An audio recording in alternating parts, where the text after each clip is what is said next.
চাই না আমার ভাই, চাই না, এরকম মানুষ চাই না আমি। কি চাই তোর? আগের আবিরকে। সম্ভবত না। পাছার উঠে দাঁড়া, সবাই ভেতরে আছে আর আমি এভাবে দাঁড়িয়ে দাঁড়িয়ে তোর ড্রামা দেখতে পারবো না। ভেতরে যেতে হবে আমার।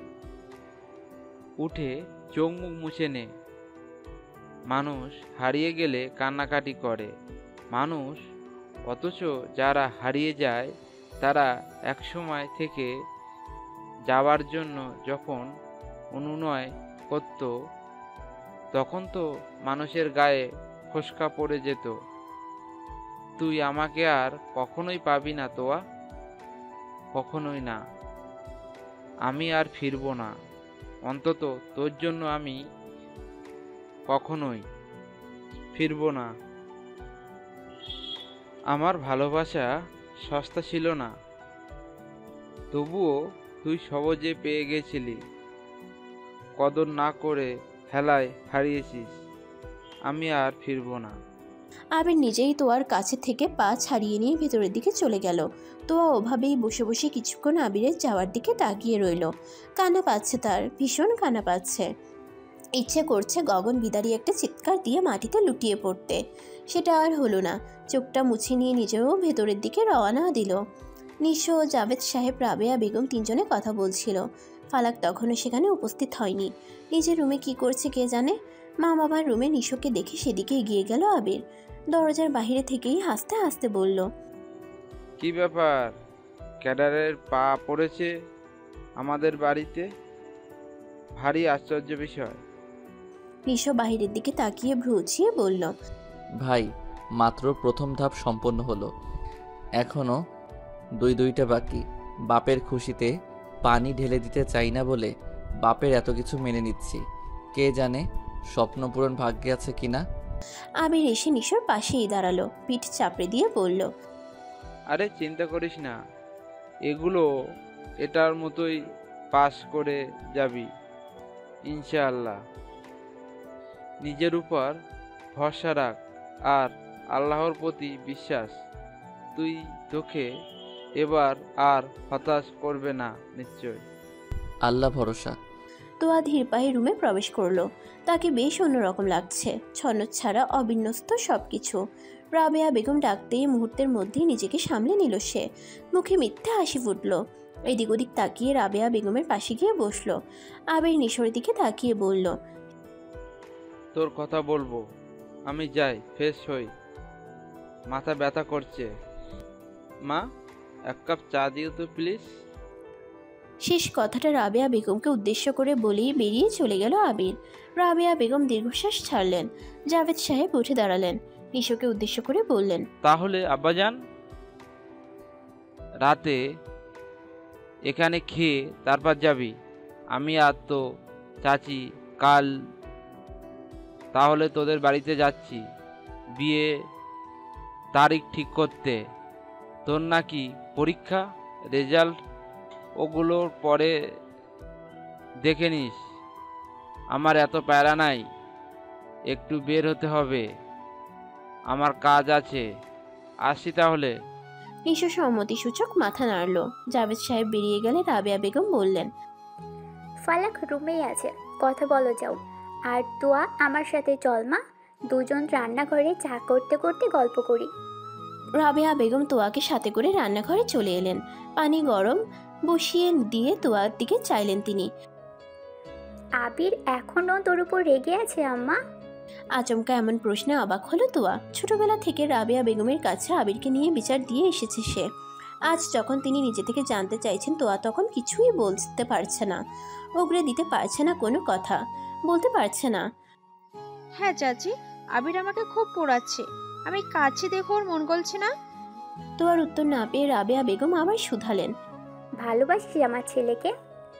তোয়া শুধু চেয়ে রইল, মুখে কোনো কথা নেই, চোখে শুধু বিস্ময়। দুনিয়ার বিস্ময় যেন চোখে আটকেছে, যখন তখন চোখ সহ বেরিয়ে আসবে। মনে মনে নিজেকে প্রশ্ন করলো সে, পুরোনো আবিরের তৃষ্ণা, আবিরের ব্যবহার অবহেলা সহ্য করতে না পারাকে কি ভালোবাসা বলে? রাবেয়া বেগম এগিয়ে এসে তোয়ার গালে হাত ছোঁয়ালেন। তোয়ার চোখ তুলে রাবেয়া বেগমের দিকে চাইল। চোখ দুটো ছলছল করছে। রাবেয়া বেগম বললেন, অমত করার কথা আমাদের, এই দুই বাড়ির মানুষদের। আর তোরাই কিনা নিজেদের মধ্যে ঝামেলা পাকালি। ছোটবেলা থেকে কেউ কারো অনুপস্থিতিতে সহ্য করতে পারিস না। সব সময় ঝগড়া মারামারি লেগেই থাকতো। আবার অন্য কেউ ঝামেলা করতে এলে দুইজন দুইজনের পক্ষ নিতি। তোর ম- তোর মনে তোর মনে হয়নি তুই আবিরকে ভালোবাসিস? আমি তো তোর এই চোখ জোড়া দেখে বেশ বুঝতে পারছি তুই এখনো বুঝিসনি। তোয়া চোখ দুটো মুছে বলল, চাচি, আবির আমার সাথে খারাপ ব্যবহার করছে। ও কবে তোর সাথে ভালো ব্যবহার করলো?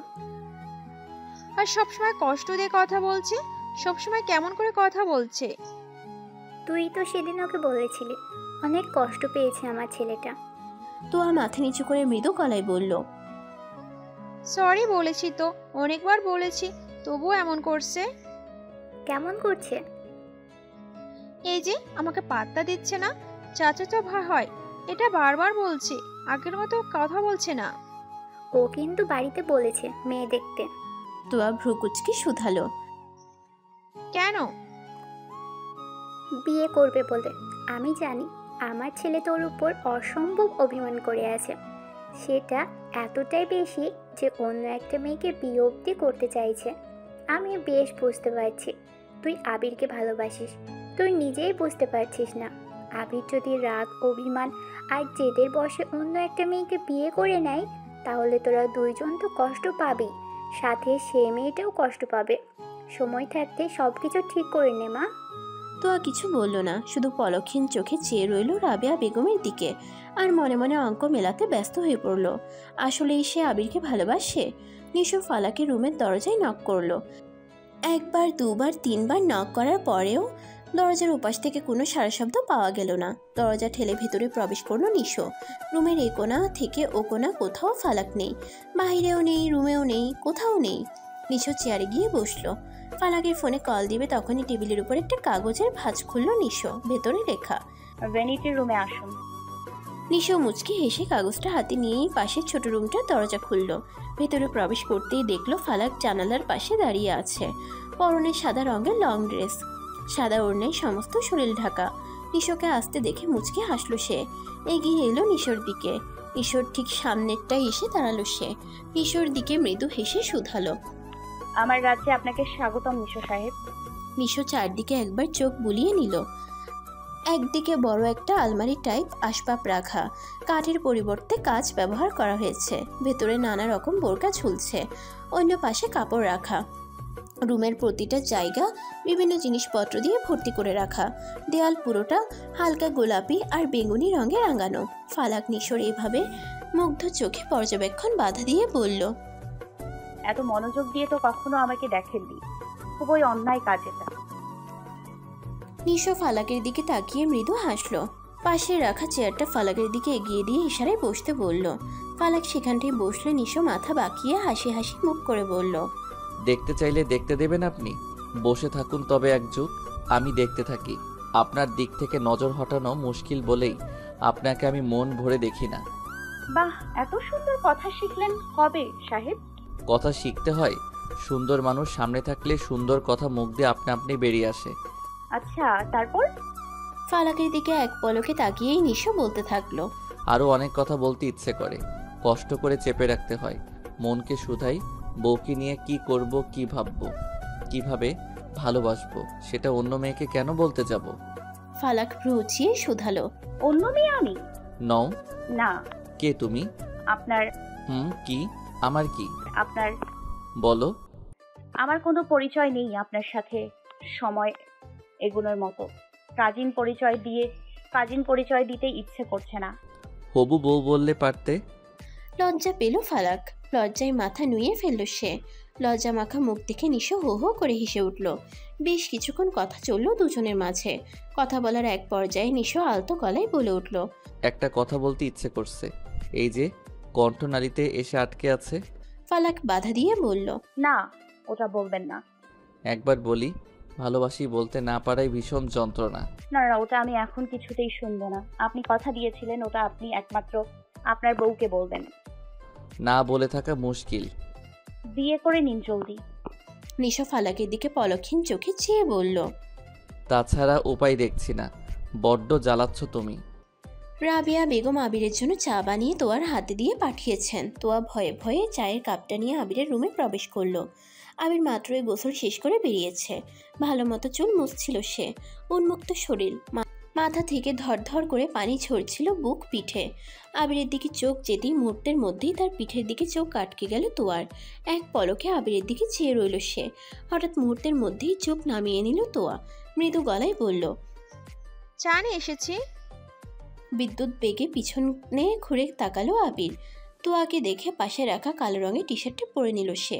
এগিয়ে এসে দরজার দিকে দেখে গম্ভীর গলায় বলল, একটা প্রাপ্তবয়স্ক ছেলের ঘরে আসার আগে নক করে আসতে হয়, এই কমন সেন্সটুকু নেই তোর?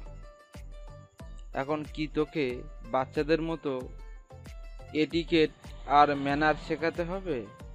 তোয়া একবার পিছনের দিকে তাকিয়ে দেখে বলল, একটু আস্তে কথা বল। চা দিতে এসেছি, খুন করতে আসিনি আমি। এভাবে চিল্লাবি না। আর রোলে রুমে নক করে আসার কথা, তোর রুমে কেন নক করতে আসতে হবে? খালি গিয়ে চুল মোছার জন্য তোর ওয়াশরুম নেই? নিজেই রুমে এসে এসব করবেন, আবার কেউ আসলে তার দোষ? আবির দাঁতে দাঁত চেপে বলল, এটা আমার ব্যক্তিগত রুম তোয়া। রুম ঘুমানোর জন্য, ব্যক্তিগত সময় কাটানোর জন্য। ওয়াশরুমের কাজ রুমে করার জন্য নয়। তোর সাহস বেড়ে গেছে, অতিরিক্ত কথা শোনাচ্ছিস তুই আমাকে। তোর এই ব্যবহার সহ্য হচ্ছে না আমার। আসিস না কাছে, তাহলে তো হয়ে গেল। কাছে না, সামনে এসেছে শুধু। চা নিয়ে যা। যে চা তুই শুয়েছিস সেটা আমার লাগবে না। কখনো আমার সামনে আসিস না। আবিরের কথাটা শেষ হতেই শব্দ করে চায়ের কাপটা টেবিলের উপর রাখলো তোয়া। আবিরের দিকে এগিয়ে গিয়ে স্বল্প দূরত্বে ঠিক সামনেরটাই দাঁড়ালো। মাথা উঁচু করে আবিরের দিকে তাকিয়ে বলল, তোকে ছুঁয়ে দিল কি তুই? তোকে দিয়ে দিবে আমাকে? দমে গেল আবির। তোয়ার দিকে তাকিয়ে রইল সে। এসব কি বলছে তোয়া? তাকে ভরসা নেই? ছোটবেলা থেকে এই মেয়েকে ভালোভাবে চিনে সে। জিদের বসে যা ইচ্ছে করে ফেলতে পারে ভেবেই তাকে ইগনোর করার চালটা চেলেছিল আবির। কিন্তু তার চালের ফলাফল এত তীক্ষ্ণ হবে সেটা আন্দাজ করেনি সে। শুকনো ঢোক গিল আবির। তারপর মেয়েকে রাগ দেখিয়ে বলল, অসভ্য মেয়ে মানুষের মতো কথা বলিস না তোয়া। এসব ভালো ফ্যামিলির মেয়েরা বলে না। তোয়া চোখ মুখ শক্ত করে বলল, আমি বলি আমি অসভ্য, গায়ে পড়া মেয়ে মানুষ। ছেলে মানুষের উন্মুক্ত শরীর দেখলেই ঝাঁপিয়ে পড়তে ইচ্ছা করে। অসভ্য যেহেতু হয়েছি, সে তো অসভ্যতা না করতেই হবে। ভদ্রতা দেখিয়ে দেখেছি, মানুষ পাত্তা দেয় না। দরজার দিকে ইশারা করে আবির বলে উঠল, দরজা ওদিকে, বেরিয়ে যা এক্ষুনি। আমার চোখের সামনে থেকে বেরিয়ে যা, না হলে কিন্তু আমি তোর গায়ে হাত তুলতে বাধ্য হব। তোয়া ভাঙা ভাঙা গলায় বলল, তোর অবহেলা আমি সহ্য করতে পারছি না। তোর পরিবর্তন আমি মেনে নিতে পারছি না। মরে যেতে ইচ্ছে করছে আমার। ছোটবেলা থেকে এখন অবধি যারা আমাকে কষ্ট দিয়েছে তাদের ছায়াও মারেনি আমি, কিন্তু তোর এই ব্যবহার আমি কিছুতেই সহ্য করতে পারছি না, আবার দূরেও থাকতে পারছি না। তোর অবহেলা যেন চুম্বকের মতো টানছে আমাকে।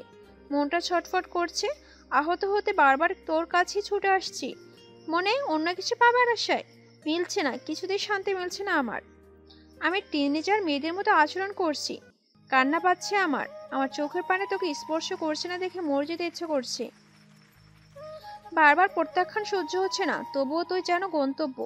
আমি পারছি না আবির, আমার কষ্ট হচ্ছে। আমি তোর থেকে দূরে থাকতে পারছি না। আমি কষ্ট সহ্য করতে পারছি না। শুনতে পাচ্ছিস তুই? তোয়া পরক্ষণেই তাড়াহুড়ো করে অবিন্যস্তভাবে নিজের চোখ, গাল, মুখ মুছে নিল। নিজেকে ধাতস্থ করে বার কয়েক শ্বাস প্রলম্বিত করল। আবিরের মুখে কোনো কথা নেই। সে এক পলকে অন্যমনস্ক হয়ে তোয়াকে দেখে যাচ্ছে। এতদিন তো সে এটাই চেয়েছিল। সে মনে মনে চেয়েছিল তোয়া তাকে পেতে ছটফট করুক, বুঝুক সেও ভালোবাসে। নিজের ভালোবাসার মানুষের সাথে দূরত্ব সহ্য করা যায় না। নিজের জন্য প্রিয় মানুষের করা এইটুকু পাগলামিতে মন ভরল না আবিরের। নিজের মেকি চরিত্র অটল রইল সে। বলল, তোয়া বেরিয়ে যা। তোকে বের করে দিতে আমার ভালো লাগবে না। নিজে থেকে চলে যা।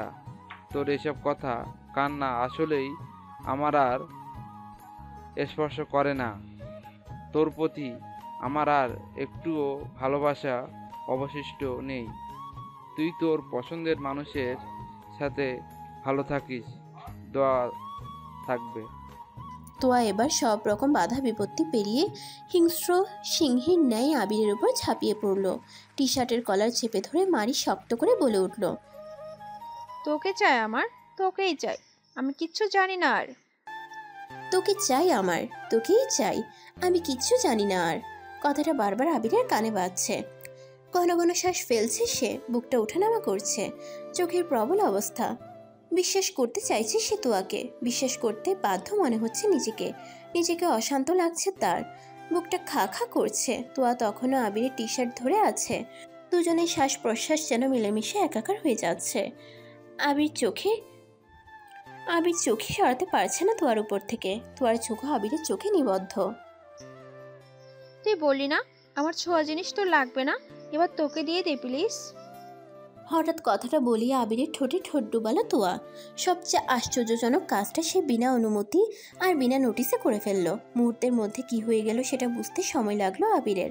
শ্বাস প্রশ্বাসের গতি কমলো দুজনের। দুই জোড়া চোখ নিমিষে অন্ধকারে ডুব দিল। তোয়ার দুই হাত আবিরের টি শার্ট ছেড়ে গালের দুই পাশ স্পর্শ করলো। সময় খুব বেশি অতিবাহিত হলো না। আবিরের সংবিত ফিরতেই এক ধাক্কায় সরিয়ে দিল তোয়াকে।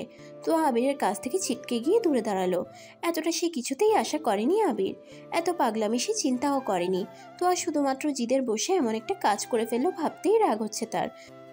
রাগের মাত্রা তরতর করে বেড়েই চলল। নিজেকে নিয়ন্ত্রণ করতে না পেরে শরীরের সমস্ত শক্তি দিয়ে তোয়ার গালে চড় বসিয়ে দিল। আকস্মিক এমন কাণ্ডে ব্যথায় বেদনাদায়ক চিৎকার করে উঠল তোয়া। গালে হাত দিয়ে অবাক চোখে আবিরের দিকে তাকালো সে। আবির তোয়ার দিকে রাগী চোখে তাকিয়ে বলে উঠল, এমন একটা কাজ তুই কিভাবে করতে পারলি তোয়া? আজ নিজেকে তুই কি বলবি? সেদিন টেনে আমি শুধু বলেছিলাম, মুখ দিয়ে শুধু উচ্চারণ করেছিলাম, তাতে তোর ব্যবহারের কথা মনে করে দেখ একটু। আর আজ এটা কি করলি তুই? ছি, তোকে এখন ঘৃণা লাগছে আমার। প্লিজ আমার চোখের সামনে থেকে চলে যা। তোর মতো মেয়েকে আমি পছন্দ করেছিলাম। ইস, ছি। কথাগুলো বলেই হাতের উল্টো পাশ দিয়ে বারবার ঠোঁট মুছতে থাকলো আবির। তোয়া আগের মতোই গালে হাত দিয়ে এক পলকে আবিরের দিকে তাকিয়ে আছে। এখন বুঝতে পারছে ঘোরের মধ্যে বাস করে কি ভুলটাই না সে করেছে। লজ্জা লাগছে, তার সাথে নিজের প্রতি ঘৃণা হচ্ছে। ছি, কি কাজ করে ফেলাম আমি? আই এম সরি, আমি সরি। লজ্জা লাগছে, তার সাথে নিজের প্রতি ঘৃণা লাগছে বলেই তোয়া আবিরের রুম থেকে বেরিয়ে গেল। তোয়া বেরিয়ে যাওয়ার পরপরই আবির বুঝতে পারলো তোয়াকে চড় দেওয়াটা তার উচিত হয়নি। এতদিন সে যা করেছে তার জন্যই তোয়া এমন করেছিল। তোয়া একটা ভুল করে ফেলেছে, তাই বলে এত জোরে থাপ্পড় দেওয়া তার মোটেও উচিত হয়নি। এটার জন্য যদি বড় কোনো কাণ্ড সে করে বসে, হিতে বিপরীত ঘটনা ঘটে যাবে তো। তোয়া অন্যরকম কিছু ঘটাতে পারে ভেবেই গায়ের লোম দাঁড়িয়ে গেল আবিরের। না, ঘটনা আর পেঁচানো ঠিক হবে না বুঝে আবির বেরিয়ে এলো। বাহিরে নিশো, ফালাক, রাবেয়া বেগম এবং তোয়া দাঁড়িয়ে। আবিরকে দেখে নিশো বলে উঠল, বাসায় আসিস, কাল দেখা হচ্ছে তাহলে। এখন যাই, রাত হয়ে যাচ্ছে। আবির তোয়ার দিকে দেখে নিশোর দিকে তাকালো, আমতা আমতা করে বলল, নিশো, তোর সাথে একটু দরকার আছে, তুই যা। আমি ঘন্টাখানেকের মধ্যে ওকে রেখে আসব। আমি নিজেই রেখে আসব। নিশো তোয়ার দিকে তাকালো। তোয়া শান্ত স্থির হয়ে দাঁড়িয়ে আছে, মুখটা মলিন, সেটা নিশো দেখেই বুঝতে পারলো। নিশোর চোখে চোখ পড়তেই তোয়া বলল, ভাইয়া ভালো লাগছে না, বাড়ি যাবো আমি। নিশো কি করবে বুঝতে পারছে না।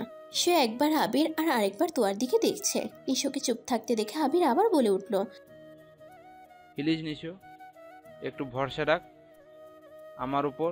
আমি ওকে রেখে আসব। ভরসা করছিস তো আমার উপর, তাই না? আবির থামতেই তোয়া আবার বলে উঠল। আমি বাড়ি যাব। নিশো তোয়ার দিকে এগিয়ে এসে তোয়ার মাথায় হাত রাখলো, হাত বুলিয়ে দিয়ে বলল, দুজন একটু কথা বলে মান অভিমানের পর্ব মিটিয়ে নে। ও বাসায় দিয়ে আসবে, আমি আসছি। নিশো রাবেয়া বেগম এবং ফালাককে বলে বেরিয়ে গেল। ফালাক আর রাবেয়া বেগম তখনও চুপচাপ আবিরের দিকে তাকিয়ে আছে। আবির রাবেয়া বেগমকে উদ্দেশ্য করে বলল, তোয়ার সাথে আমার কথা আছে মা। রাবেয়া বেগম বুঝলেন এবার হয়তো সব ঠিকঠাক হয়ে যেতে পারে। তিনি আর কথা না বাড়িয়ে ফালাককে নিয়ে নিজের ঘরের দিকে পা বাড়ালেন। তোয়া ঠিক আগের মতোই দাঁড়িয়েছিল সেখানটাই, শুধু একটাই পার্থক্য, পূর্বে সবার থেকে নিজের কষ্ট আড়াল করে রেখেছিল, আর এখন সেটা আহ্লাদি হয়ে শ্রাবণের বাড়িধারা রূপ নিয়েছে। আবির এগিয়ে এসে তোয়ার হাত ধরতেই তোয়া হাত ছাড়িয়ে নেওয়ার চেষ্টা করলো, কিন্তু আবিরের সাথে সে পেরে উঠল না। আবির শক্ত করে হাতটা ধরে বলল। রুমে আয়, কথা আছে। তোয়া ভারী গলায় বলল। বাড়ি যাব আমি। আবির তোয়াকে অবাক করে দিয়ে মুহূর্তের মধ্যেই কোলে তুলে নিল। পড়ে যাওয়ার ভয়ে সাথে সাথে আবিরের টি শার্ট খামচি দিয়ে ধরল তোয়া। নামার জন্য নড়াচড়া করতে থাকলে এক ধমকে থামিয়ে দিল আবির। নিজের রুমে প্রবেশ করে কোল থেকে তোয়াকে নামালো সে। দরজা আটকে আবার তোয়ার হাত ধরে বিছানার দিকে নিয়ে গেল। তোয়ার দুই বাহু ধরে বিছানায় বসিয়ে দিল। নিজে একটা চেয়ার টেনে তোয়ার সামনে বসলো সে। তোয়ার চোখ আর গাল মুছে দিল আবির। বাম গালে হাতের স্পর্শ পেতেই আহ শব্দ করে উঠল তোয়া। সাথে সাথেই হাত সরিয়ে নিল আবির। নরম স্বরে বলল, খুব জোরে লেগেছে তখন, সরি। আবিরের ভিন্ন সুরে কথা শুনে তোয়া আবিরের দিকে তাকালো। আবির আবারও আদুরে গলায় বলল, সরি, আর কখনোই এমন হবে না। খুব বেশি জোরে মেরেছি, তাই না? তোয়া সহসা বলে উঠল, জোরে মারলে জোরে লাগবে না, মেরে আবার এখন দরদ দেখাতে এসেছিস? চল, যেতে বলেছিস। চলে যেতে যাচ্ছিলাম, আবার আটকালে কেন? আবির তোয়ার হাত দুটো নিজের হাতের মুঠোয় নিয়ে বলল, সরি বলছি। কিসের সরি? এই যে চর দেওয়ার জন্য। চরের চেয়ে তার বাজে ব্যবহার আঘাত করে বেশি। তার মানে ধমক না দিয়ে চর দেওয়া উচিত? তোয়া গাল ফুলিয়ে আবিরের দিকে চেয়ে রইল। আবির মৃদু হেসে বলল, আমার বিয়ের কথা চলছে, খুব তাড়াতাড়ি ভাবি পেয়ে যাবি। তোয়া উঠে দাঁড়ালো, মুখ ভার করে বলল, বাড়িতে আয় আমাকে, আমি এখানে থাকবো না। তোর এসব কথা আমার শুনতে ইচ্ছা করছে না। আবির তোয়ার হাত ধরে টেনে আবার বসালো। মুগ্ধ চোখে তোয়ার দিকে তাকিয়ে রইল কিছুক্ষণ। কি শুনলে ভালো লাগবে? তোয়াও এবার আবিরের চোখে চোখ রাখলো। আনমনে বলে উঠল, ভালোবাসিস সেটা বল। এখন আর ভালোবাসি না তোকে, মিথ্যা বলবো? মিথ্যেই বল, আমার আর ভালো লাগছে না আবির। আমি এখন বুঝি তোকে ছাড়া আমার চলছে না। আমার এরকম আগে কখনো হয়নি, বিশ্বাস কর, এরকম আগে কখনো মনে হয়নি, কিন্তু এখন আমি তোকে ছাড়া থাকতে পারি না। তুই আঘাত দিয়ে কথা বলিস, তবুও আমি তোর কাছেই আসি। আমি নিজেকে নিয়ন্ত্রণ করতে পারি না, সাধ্য হারিয়েছি আমি। আমি বুঝতে পারি আমি তোকে ছাড়া চলতে পারছি না। তোয়ার ছোট চুলগুলো কানের পিছনে গুজে দিয়ে আবির মৃদু গলায় বলল, ভালোবাসি। তোয়া আর কোনো কিছু না ভেবে উপর নিচ মাথা নাড়ল। আহ্লাদি গলায় বলল, সুস্থ রেখেছিস নাকি? ভালো না বেশি উপায় আর একটাও ছেড়ে রেখেছিস আমার জন্য? রাখতে ইচ্ছা করিনি, চেয়েছিলাম তুইও আমার মতন আমাকে পেতে একটু ছটফট কর। একটু বুঝে নে, ভালোবাসার মানুষকে না পেলে আর তার করা অবহেলা ঠিক কতটা পোয়ায়। সরি। সরি বলেই আবিরের দিক থেকে চোখ সরিয়ে মেঝের দিকে তাকালো তোয়া। আবার বলল, ভালোবাসিস না আর আমায়? তোর কি মনে হয়? আমার চোখের দিকে তাকিয়ে মনটা পড়ে দেখতো, মনের কথা চোখেই দেখতে পাবি।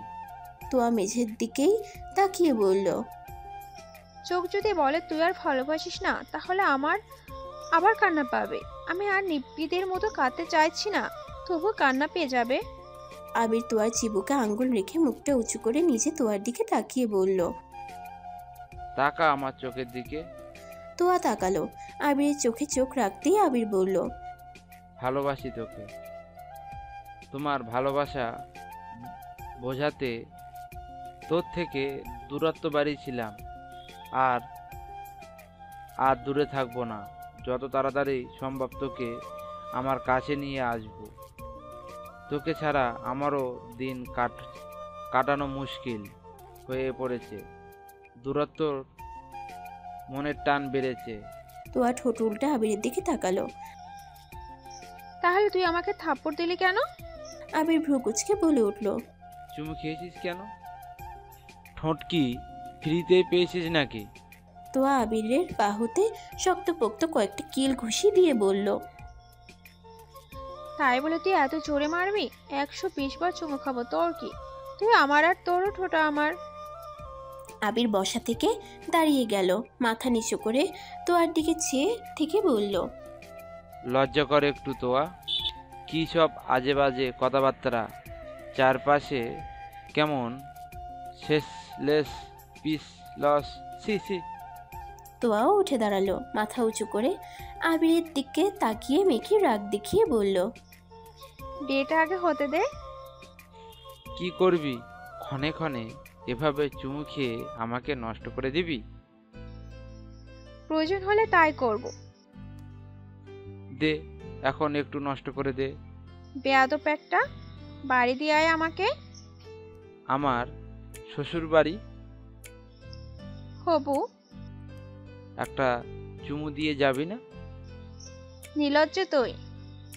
অথচ লজ্জাজনক কাজ করিস তুই। খোঁচা দিবি না বলে দিলাম। চোর দিয়েছি, সেখানে একটু চুমোতে পারলে জ্বলছে আমার। বলেই তোয়া গালটা এগিয়ে দিল আবিরের দিকে। আবিরও মৃদু হেসে গালে হাত বুলিয়ে দিয়ে বলল। এই চুমুটা পাওনা ছিল, চল এগিয়ে দিয়ে আসি, অনেক রাত হয়ে গেছে। আই লাভ ইউ বললি না? শুনতে ইচ্ছা করছে। আবির মুচকি হেসে তোয়ার দুই গালে হাত দিয়ে তার মুখটা নিচের দিকে সামনাসামনি করে বলল। ভালোবাসি তোকে, খুব বেশি ভালোবাসি। তুই যতটুকু ভাবতে পারিস তার থেকে বেশি, অনেক বেশি ভালোবাসি। আজ ফালাক নিশোর বিয়ে। সবার সিদ্ধান্ত মোতাবেক আজকের দিনটা বেছে নেওয়া হয়েছিল তাদের বিয়ের জন্য। বাহিরের কাউকেই বলা হয়নি, এমনকি কাছে পিঠের কোনো আত্মীয়দেরও না। বিয়েটা একদম শুধু দুইটা পরিবারের মানুষের সামনেই হবে। গতকাল শুধু নিশো ফালাককে নিয়ে বেরিয়েছিল একটা লাল টকটকে শাড়ি কিনতে। ফালাকের পছন্দ মতো শাড়ি কেনা হলে দুজন আবার আগের মতো দুজনের বাড়িতে। কথা হয়েছে আপাতত ফালাক নিজের বাড়িতেই থাকবে। কিছুদিন গেলে আবির আর তোয়ার সাথে বিয়ের অনুষ্ঠান করে বড়সড় আয়োজন করে তাদের ঘরে তোলা হবে। জাফর সাহেবের কথায় কেউ আপত্তি করেনি। সন্ধ্যার পরপরই আবির গেল জাফর সাহেব এবং নিশোকে তাদের বাড়িতে আনতে। বাড়িতে এসে দেখলো সবাই তৈরি হলেও তোয়া এখনো তৈরি হয়নি। রুম্পা বেগম তৈরি হয়ে জাফর সাহেবের সাথে কথা বলায় ব্যস্ত। আবির ঘর থেকে বেরিয়ে সোজা তোয়ার ঘরে নক করলো। ভেতর থেকে তোয়ার গলা ভেসে এলো। কে? এসো। আবির দরজা ঠেলে ভেতরে প্রবেশ করলো। সামনের দিকে তাকাতেই দেখলো তোয়া আয়নার সামনে দাঁড়িয়ে আছে। পরনে হালকা গোলাপি রঙের জামদানি শাড়ি, চুলে খোপা করে কাঁধের উপর ফেলে রাখা হয়েছে। সাদা রঙের ব্লাউজের সাথে হালকা গোলাপি রঙের শাড়ি যেন আলাদাভাবে সৌন্দর্য বাড়িয়ে দিয়েছে। তোয়া আয়নার দিকে তাকিয়ে খুব মনোযোগ সহকারে চোখে আইলাইনার দিচ্ছে। কোনো দিকে তার খেয়াল নেই। একটু নড়াচড়া করলেই লাইনার ঘেটে হয়ে যাবে ভেবে খুব সাবধানের সাথে কাজটা করছে তোয়া। আবির এসে তোয়ার থেকে কিছুটা দূরে বিছানায় গিয়ে বসলো। তোয়া ব্যস্ত দেখে কোনো কথা না বলে চুপচাপ তাকে দেখতে থাকলো সে। মিনিট দুয়েক লাগলো চোখে লাইনার দিতে। পাশে রাখা ছোট ফ্যানটা অন করে মুখে বাতাস নিতে থাকলো। যখন বুঝলো নষ্ট হওয়ার ভয় নেই, তখন ছোট ছোট চোখে আবিরের দিকে তাকালো। মৃদু হেসে বলল। কেমন লাগছে আমাকে? আবির সহসা বলে উঠল। প্রিন্সেস লাগছে।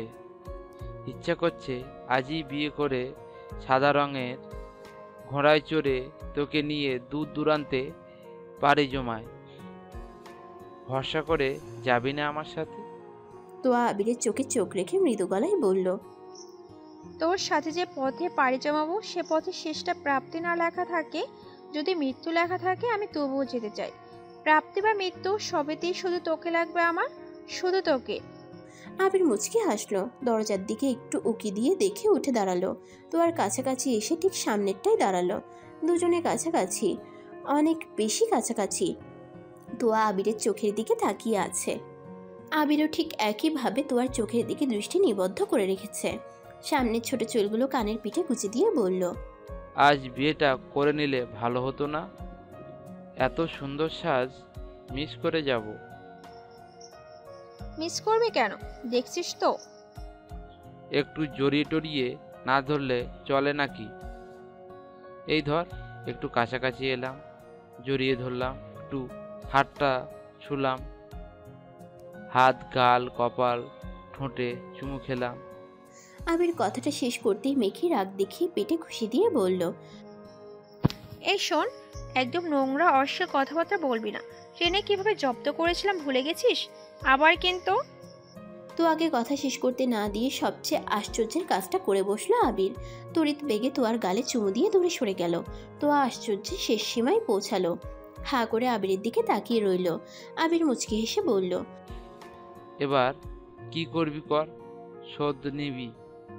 একটা দিয়েছি, তোর দুটো দিয়ে জিততে হবে।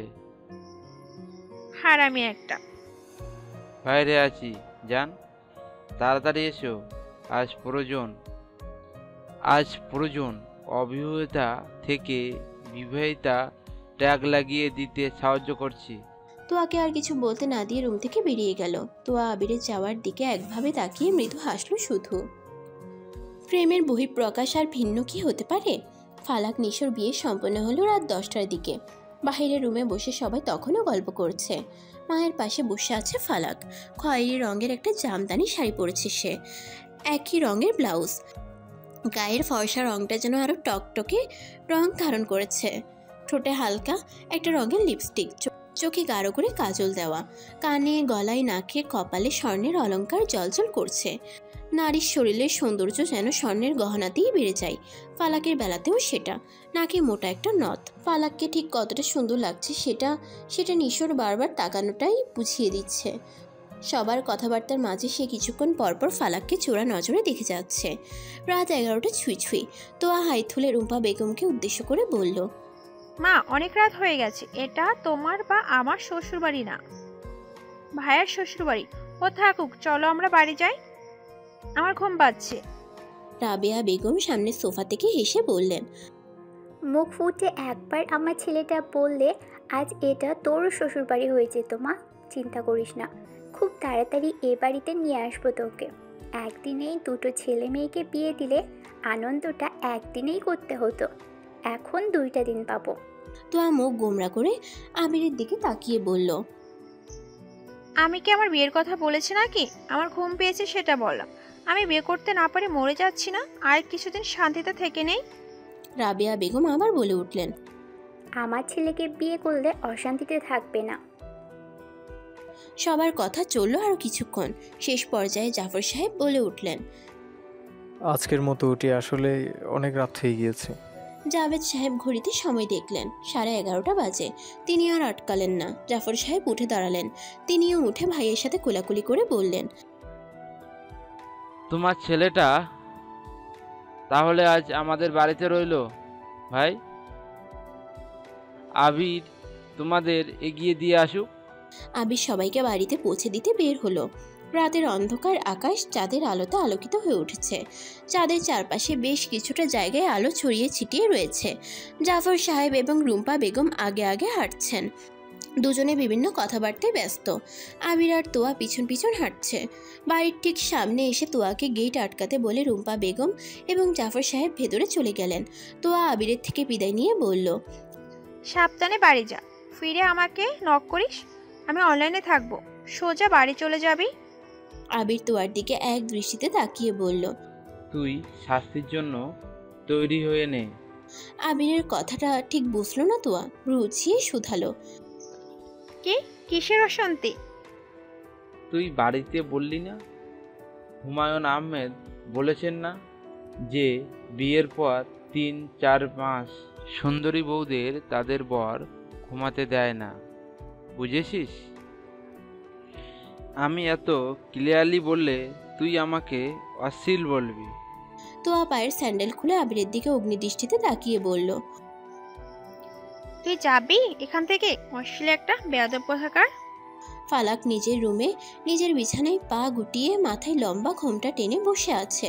আজ নিজের চিরপরিচিত পুরনো ঘরটা নতুন লাগছে। বড় হয়ে ওঠা এই একই ঘরে আজ অন্যরকম এক অনুভূতির জন্ম নিয়েছে। ওয়াশরুমের দরজায় শব্দ হলো। সাদা পাঞ্জাবি পাজামা পরিহিত প্রায় বছর 30 বয়সের এক তাগড়া যুবক বেরিয়ে এলো। হাতে পাঞ্জাবির হাতা গুটানো, পাঞ্জাবির কিছু অংশ ভাঁজ করে উপরে তুলে রাখা, হাত পা মুখ ভেজা। ওয়াশরুম থেকে বেরিয়ে শুকনো ঢোক গিল নিশো। পাপসে পা মুছে ফালাকের দিকে তাকালো। ফালাক মাথা নিচু করে বসে আছে। নিশো মৃদু গলায় বলল, তোমার তোয়ালেটা কোথায়? মাথা তুলে নিশোর দিকে চাইলো ফালাক। একদিকে ইশারা করে বলল। ওই যে ওখানে। নিশো সেদিকে যেতে যেতে বলল, শাড়ি পরে নামাজ পড়তে পারবে? না পারলে চেঞ্জ করতে। ফালাক সংক্ষেপে বলল। সমস্যা নেই, পারবো। দুজনে নামাজ আদায় করে নিল। নিশোর আগে আগে নামাজ শেষ হলেও ফালাক বেশ সময় নিয়ে নামাজ শেষ করলো। ফালাকের নামাজ শেষ হওয়ার আগ অবধি নিশো ঠিক একইভাবে পাশে বসেছিল। নামাজ শেষ হতেই ফালাকের কোলে মাথা রেখে গুটিসুটি মেরে শুয়ে পড়ল। ফালাকের দিকে তাকিয়ে বলল, কি চাইলে সিজদায়? এত বড় সিজদা? ফালাক নিশোর মাথায় হাত বুলিয়ে দিয়ে বলল, সেটা আপনাকে কেন বলবো? ওটা আমার আর আমার আল্লাহর ব্যক্তিগত ব্যাপার। নিশো মুখে হাসি ফুটিয়ে বলল। আমাদের ব্যক্তিগত কথা শুরু হবে না? ফালাক নড়ে চড়ে বসলো। জায়নামাজ কিছুটা গুছিয়ে বলে উঠল। সরুন, উঠুন তাড়াতাড়ি। নিশো উঠে বিছানায় গিয়ে বসলো। ফালাক জায়নামাজ দুটো ভাঁজ করে তাকে রেখে দিল। মাথার ওড়নাটা খুলে আয়নার সামনে দাঁড়িয়ে চুলের খোপাটা খুলে ফেললো। নিশোর দিকে এগিয়ে এসে বলল, একটা সাহায্য করবেন? নিশো ভ্রু উঝিয়ে ইশারায় জানতে চাইলো। ফালাক বলল, চেঞ্জ করব। শাড়ির আঁচলের দিকটার অংশটা পিঠের দিকে সেফটিপিন দিয়ে আটকানো, আমি হাতে নাগাল পাচ্ছি। একটু খুলে দেবেন? ফালাকের কথা শুনে অবাক হয়ে তার দিকে তাকিয়ে রইল নিশো। নিশোকে এভাবে তাকিয়ে থাকতে দেখে ফালাক আমতা আমতা করে বলল, খুলে দেবেন না মার কাছে যাব? শুয়েছে হয়তো। আমি হেল্প করছি। বলেই উঠে দাঁড়ালো নিশো। ফালাকের পিছন দিকে গিয়ে দাঁড়ালো। পিঠ কোমর ছাড়িয়ে হাঁটু বেয়ে যাওয়া চুলগুলো আলতো স্পর্শে সরিয়ে দিল নিশো। খোলা পিঠে এই প্রথম কোনো পুরুষের স্পর্শ পেয়ে পুরো শরীরটা যেন একটা ঝাঁকুনি দিয়ে উঠল। চোখ বন্ধ করে নিয়ে ঢোক গিলল ফালাক। নিশো সেপটিফিনের অংশ খুঁজে বের করলো। পিঠের দিকে ব্লাউজের নিচের অংশ শাড়ির একাংশ আটকে রাখা। খুব সাবধানে শাড়ির আঁচলের নিচের অংশটা আলগা করলো নিশো।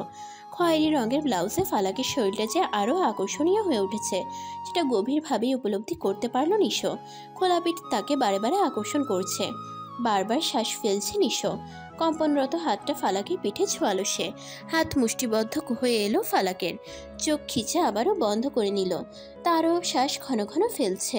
ফালাককে অবাক করে দিয়ে প্রায় উন্মুক্ত পিঠে ঠোঁট ছোঁয়ালো নিশো। বিদ্যুতের ঝটকার মতো নিশোর দিকে ঘুরল ফালাক। নিশোর দিকে ধীরে ধীরে তাকালো। নিশোর চোখে যেন নেশা। ছোট হয়ে এসেছে চোখ দুটো। ফালাকের মুখের দিকে তাকিয়ে বলে উঠল। কি হলো? ফালাক নিশোর দিকে তাকিয়ে মৃদু গলায় বলল, চেঞ্জ করে আসি। ফালাকের কথায় প্রত্যুত্তর করলো না নিশো। নিজ মনেই পাঞ্জাবির পকেট থেকে দুটো গোলাপ বের করলো। একটা হলুদ আর আরেকটা লাল। ফালাকের দিকে এগিয়ে দিয়ে বলল, ফালাক, আজ তোমাকে পেয়ে যাওয়ার রাত। এই রাতেই স্ত্রীকে কিছু একটা উপহার দিয়ে তাকে ছোঁয়ার অধিকার চেয়ে নিতে হয়। আমি তো বেকার। আল্লাহ চাইলে একদিন না হয় তোমার সব ইচ্ছে পূরণ করব। আজ এটা নেবে? গ্রহণ করবে আমাকে? ফালাক মৃদু হাসলো। শান্তি লাগছে তার। হাত বাড়িয়ে গোলাপটা নিয়ে বলল, এতদিন একটা কথা বারবার বলতে চেয়েছিলেন, আজ শুনতে ইচ্ছে করছে, ভীষণ শুনতে ইচ্ছে করছে, বলবেন? নিশো এগিয়ে এলো। ফালাকের সামনে দাঁড়িয়ে কোমরে হাত রেখে কাছে টেনে নিল। চিবুকে হাত রেখে ফালাকের মুখটা নিচের সবচেয়ে কাছে নিয়ে কানের কাছে মুখ নিয়ে ফিসফিস করে বলল, ভালোবাসি, ভালোবাসি, ভালোবাসি। বুকটা কেঁপে উঠল ফালাকের। এই শব্দটা অদ্ভুত অনুভূতির সৃষ্টি করলো। খামছে ধরল নিশোর পাঞ্জাবির বুকের অংশ। চোখ বন্ধ করে প্রাণহীন রোবটের মতো দাঁড়িয়ে রইল। নিশো সোজা হয়ে ফালাকের দিকে তাকিয়ে রইল। চোখ দুটো সমস্ত মুখটাকে পর্যবেক্ষণ করে ঠোঁটে এসে পৌঁছলো। দুই হাত দিয়ে ফালাকের মুখটা গোছে স্পর্শ করে ঠোঁটের দিকে অগ্রসর হলো। মিলল অধরে অধর। বাঁধন শক্ত হলো। থেমে গেল যেন রক্ত সঞ্চালন। সমস্ত শরীরে এসে বাড়ি খেলো শীতল হাওয়া। সূচনা হলো নতুন অধ্যায়ের। একে অন্যকে পাওয়ার আগ্রহ তীব্র থেকে তীব্র হলো। নিজেদের অপরজনকে উদ্দেশ্য করে বাড়িয়ে দিল আরও এক ধাপ। এই রাতে দুটো প্রাণ যেন জান্নাতি আরও একটা সম্পর্কের উত্থান ঘটালো।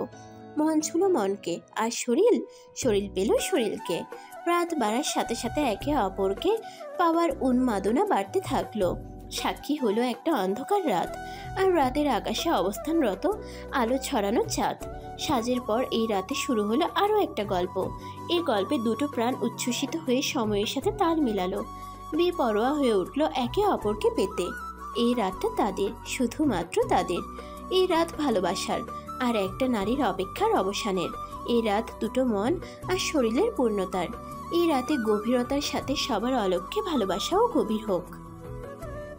বাবা, আমি যদি তোয়াকে নিয়ে পালিয়ে আসি? ওর ইচ্ছে ছিল পালিয়ে বিয়ে করার। আমরা যদি এখন বিয়ে করে বাসায় ফিরি, তাহলে কি তুমি আমাদের বাসা থেকে বের করে দেবে? সন্ধ্যা 6টা। কাজী অফিসে পাশাপাশি বসে আছে আবির আর তোয়া। নিজেদের দুজন দুজন করে সাক্ষীও রেখেছে তারা। বিকেলের দিকে তোয়া যখন আবিরের সাথে ফোনে কথা বলছিল, তখন আবির হঠাৎ জিজ্ঞেস করে, তোর না পালিয়ে বিয়ে করার ইচ্ছে ছিল, পালাবি? তোয়া চাপা স্বরে বলল, সবাই তো মেনে নিয়েছে, পালাবা কেন তাহলে? কেন আবার? ইচ্ছে পূরণ করতে। তুই একটা শাড়ি পরে লুকিয়ে বাড়ি থেকে বেরিয়ে আয়, কেউ যেন টের না পায়। আমি বাইরেই অপেক্ষা করব, আজ আমরা বিয়ে করব। তোয়া আটকে উঠল, যেন উঁচু স্বরে বলে উঠল, পাগল তুই? আসবি কি না ভেবে বল। এই অফার আমি তোকে বারবার দিব না। বউ সাজবো না আমি? পরে তো সাজবি, কিন্তু এই সুযোগ আর পাবি না। তোয়া কিছুক্ষণ চুপ থেকে বলল, কোন রঙের শাড়ি পরবো? লাল টকটকে রঙের। আচ্ছা। আবির ফোন কাটলো। তোয়া ফোন রেখে মায়ের কিছু প্রয়োজনীয় কি না সেটা দেখে এসে তৈরি হয়ে আবিরের কথা মতো বেরিয়ে এসেছে। দুজন কোথাও দেরি না করে সোজা কাজী অফিসে চলে এসেছে। ওখানেই বসে বসে বাবাকে কল করে উক্ত কথাটি বলল সে। জবাবের আশায় চুপ রইল কিছুক্ষণ। ওপাশ থেকে জাভেদ সাহেব বলে উঠলেন, আচ্ছা মিটা করলে কিভাবে দুজনে? বাবা, ওর কোনো দোষ নেই, আমি ওকে ফোঁস করেছি। তাড়াতাড়ি বাসায় এসো, আমি ভাইয়ের সাথে কথা বলছি। এ কথা যেন আশেপাশের কেউ না জানে। আমি আবার কাজী ডাকছি। আবির মৃদু হেসে সামনে অবস্থানরত কাজী সাহেবকে বলে উঠল, কাজী সাহেব, বিয়ের কাজ শুরু করেন। মিনিট 10 মাঝেই বিয়ের কাজ সম্পন্ন হলো। কাজী সাহেবের টাকা মিটিয়ে দুজন বাহিরে এসে দাঁড়াতেই তোয়ার ফোনে জাফর সাহেবের কল এলো। তোয়া পার্স ব্যাগ থেকে ফোনটা বের করে ফোন স্ক্রিনে বাবার নম্বর দেখে মুখটা বাংলার 5-এর মতো হয়ে গেল। তোয়ার মলির মুখ দেখে আবির বলল, কি হয়েছে? তোয়া নিজের ফোনটা আবিরের দিকে এগিয়ে দিয়ে বলল, বাবা কল করেছে, আমি কথা বলতে পারবো না, তুই কথা বল। আবির তোয়ার হাত থেকে ফোনটা নিয়ে কল রিসিভ করলো। ওপাশ থেকে জাফর সাহেবের কণ্ঠস্বর ভেসে এলো। তোয়া, আবির সহসা জবাবে বলল, তো আর বর বলছি। কাঁচা কঞ্চির মায়ের অনেকদিন পিঠে পড়েনি তোমার। কী সব গাদার মতো কাজ করলে দুজন। আজ কোথায় বিয়ে করে নিয়েছে সত্যি সত্যি? আবির তোয়ার দিকে তাকিয়ে মুচকি হেসে বলল, জি, গাধামিটা করেই ফেললাম। কাজ ছেড়ে কাজী অফিসের সামনে দাঁড়িয়ে আছি। সামনেই বাইক, বউকে নিয়ে ঘণ্টাখানেকের একটা ট্যুর দিব, রাতে ফিরে আসছি। জাফর সাহেব গলার স্বর নরম করলেন, মৃদু গলায় বললেন, সাবধানে বাড়ি ফিরে এসো। তোমাদের বাড়িতে এসো, সবাই এখানে থাকবো। তোয়ার কাছে দাও। আবির তোয়ার দিকে ফোনটা বাড়িয়ে দিল। তোয়া ভয় পাচ্ছে, চোখের বসে কি একটা কাজ করে ফেললো। সেটার জন্য এখন আফসোস লাগছে। বাবা যদি এখন বলে, তুমি এ বাড়িতে আর এসো না, তোমার জন্য এ বাড়ির দরজা আজ থেকে চিরকালের জন্য বন্ধ। আবির তোয়ার হাতে ফোনটা ধরিয়ে দিয়ে বলল, কথা বল, ভয় নেই। তোয়া ফোনটা কানে নিল, কাঁপা কাঁপা গলায় বলল, হ্যালো বাবা, আই এম সরি বাবা। জাফর সাহেব তোয়ার গলা শুনতেই বললেন, সাবধানে আবিরদের বাড়িতে চলে এসো। যা করেছো ভালোই করেছো, এখন রাগ দেখিয়ে তো লাভ হবে না দেখছি। সাবধানে এসো, কেমন? ঠিক আছে। রাখছি। হুম। তোয়া কল কেটে জোরে করে শ্বাস ফেলল। আবিরের দিকে তাকিয়ে বলল, বাবা ওই বাড়িতে যাও নিষিদ্ধ করেনি, বেঁচে গেছি। আবির বাইক আনলক করতে করতে বলল। চল এবার বউ নিয়ে ঘুরে আসি। তুই আসিস ঘোরাঘুরি নিয়ে, আর এদিকে আমার কি ভয়টা না লাগছিল। ভয় পেয়ে কোনো লাভ আছে? যা হবার সেটাই হবে, উঠে আয়। তোয়া মেকি রাগ দেখিয়ে দূরে গিয়ে দাঁড়ালো, বলল। তুমি করে না বলে উঠবো না, বউয়ের সাথে কে তুই করে বলে? আবির কপাল চাপড়ে বলে উঠল। কাউকে দেখছেন বরের সাথে তুই করে বলতে? আপনি করে বলতে হবে, পারবো না। তুমি করে বলার চেষ্টা করতে পারি। আমারও চেষ্টা চলুক তাহলে। এখন তাড়াতাড়ি উঠে বসুন ম্যাম, এখনই আজান দিয়ে দেবে, সন্ধ্যা হয়ে গেছে। তোয়া বাইকে উঠে বসলো। বাইক চলতে শুরু করলো নিজ গতিতে। সূর্য ডুবেছে অনেক আগেই, এখন ক্রমশ অন্ধকার নেমে আসছে। বাইকে দুজনের একটা কথাও হলো না, শুধু আশেপাশের পরিবেশ দর্শন চলল। আবিরের বাইক এসে থামলো চলন বিলের ফাঁকা রাস্তায়। তুলনামূলক ভাঙা রাস্তা, রাস্তার দুই পাশে সারি সারি বিভিন্ন ধরনের গাছ। নির্মল হাওয়া বইছে, বেশ ফাঁকে ফাঁকে দুই একজন করে দেখা যাচ্ছে। কিছুক্ষণ পর দ্রুত গতিতে দুই একটা গাড়ি পেরিয়ে যাচ্ছে এপাশ ওপাশ থেকে।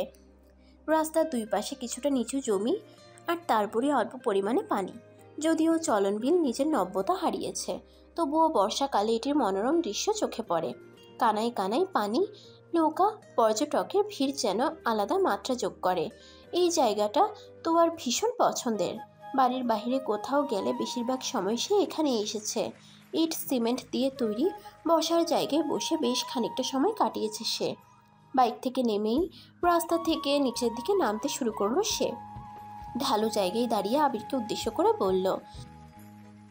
নতুন জীবন আমার পছন্দের জায়গা থেকে শুরু হলো যেন। তোকে অনেক ধন্যবাদ আবির। আবির বাইক লক করে নিজেও তোয়ার পাশে এসে দাঁড়ালো। হাতের ডান দিকে বসার জায়গা দেখিয়ে বলল। বসবি এখানে?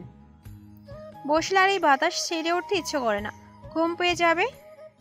আমি ঘুমাতে দিব না, আয়।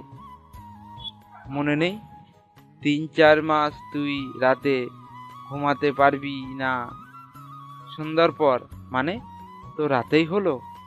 তোয়া হাতের পার্স ব্যাগটা নিয়ে আবিরকে আঘাত করে বলল। এত নির্লজ্জ কেন তুই? আবির হাসতে হাসতে বলল। বইয়ের কাছে কে সাধু ভাই? অসভ্য তুই। অসভ্যের মতন একটা কাজও করিনি, কিছু না দেখেই এই তৎমা। দূরে থাক। বলেই তোয়া ধীরে ধীরে উপরের দিকে উঠে এসে বসলো। আবিরও এক মুহূর্ত দেরি না করে তোয়ার পাশে বসতেই তোয়া বলল। কাছে আসবি না, এক হাত দূরত্ব বজায় রাখবি। আবির তোয়ার কনুইয়ের অংশ ধরে তাকে নিজের দিকে টেনে এনে বলল। আমি না গেলাম তোকে তো আনতেই পারি, ভালোবেসেছি, দূরত্ব সহ্য করেছি, শেষমেশ এত এত কাঠকড় পুড়িয়ে বিয়ে করিয়েছি কি দূরে দূরে থাকার জন্য? সত্যি সত্যি দূরত্ব বাড়ালে এবার কাঁদতে হবে। মনে নেই কিছুদিন আগে কথা? নতুন বউ তুই, মুচকি হেসে ইশারায় কাছে ডাকবি, তা না দূর দূর করছিস। সাহস কম না তো তোর? তোয়া আবিরের দিকে তাকিয়ে দীর্ঘশ্বাস ফেললো, মৃদু গলায় বলল। যেতে বললেই যাবে কেন? জানিস না মেয়েদের মুখের ভাষা আর মনের ভাষা বিপরীত হয়। বৃষ্টির ফোঁটা আবিরের কপাল বেয়ে পড়ল। বিষয়টা বুঝতে আকাশের দিকে তাকালো সে। ক্রমেই বৃষ্টির ফোঁটা তেজ বাড়ছে, দুই একটা করে গায়ে পড়ছেই ফোঁটা। তোয়া আকাশের দিকে তাকিয়ে বলল। বৃষ্টি আসবে হয়তো, আমি বাড়ি যাব কিভাবে? আবির তোয়ার হাত ধরে বড় একটা গাছের নিচে এসে দাঁড়ালো। বৃষ্টির তেজ ধীরে ধীরে বাড়তে থাকলো। তোয়া ওভাবেই দাঁড়িয়ে বৃষ্টি দেখছে। তোয়া পিছন ঘুরে আবিরের দিকে তাকিয়ে বলল। আজকের দিনটা অসম্ভব সুন্দর, তাই না? তোয়া অনেকটা ভিজে গিয়েছে। গাছের ডালপালার ফাঁকফোকর দিয়ে বৃষ্টির পানি পড়ছে, চোখ মুখ গাল বেয়ে পানি ঝরছে। আঁচল দিয়ে মুখ মুছে নেবে তখনই আবির খপ করে তোয়ার হাত ধরে ফেললো। তোয়া আবিরের দিকে তাকাতেই বুঝলো আবির পলকহীন চোখে তার দিকে তাকিয়ে আছে। তোয়া শুকনো ঢোক গিলল। আবির দৃষ্টি না সরিয়েই বলে উঠল। তোর ঠোঁট আমাকে টানছে তোয়া। এতদিন তোর হাতটাও না ধরে আমি স্থির থাকতে পারছি না। তোয়া কি বলবে বুঝে উঠতে পারছে না। সে চুপচাপ আবিরের দিকে চেয়ে রইল। আবির এদিক ওদিক তাকিয়ে নিজের ব্লেজারটা খুলে ফেলল। তোয়াকে পিছন দিক থেকে মাথা সহ ঠেকে নিল। তোয়ার মনে পড়ল আদিত্য রয় আর শ্রদ্ধা কাপুরের কথা। ঠিক এরকমই একটা অংশ দেখেছিল সে একটা গানে। এই মুহূর্তে তার গানের নাম মনে পড়ছে না, চেষ্টাও করলো না সে। মূলত আবিরের চাহনিতে সব যেন তালগোল পাকিয়ে যাচ্ছে। আবির ধীরগতিতে তার দিকে অগ্রসর হচ্ছে। তোয়ার সারা শরীর কাঁপছে, থরথর করে কাঁপছে। আবির আর তার মাঝে এবার কোনো দূরত্ব জায়গা রইল না। চোখ বন্ধ করে নিল সে। আবির তোয়ার কপালে ঠোঁট ছোঁয়ালো। হৃদয় স্পন্দন বাড়ল তোয়ার। দুই হাত দিয়ে আবিরের পেটের দিকে শার্ট চেপে ধরল। কপাল, নাক, চোখ, গালে চুমু খেয়ে নজর এলো ঠোঁটে। তোয়া হয়তো পরবর্তী ধাপ বুঝতে পেরে আরো শক্ত করে চেপে ধরলো আবিরকে। তোয়ার অবস্থা দেখে আবির বলল, চুমু খাবো? তোয়া দুদিকে মাথা নাড়ল, না বুঝালো। চোখ খুলে আবিরের দিকে চাইল সে।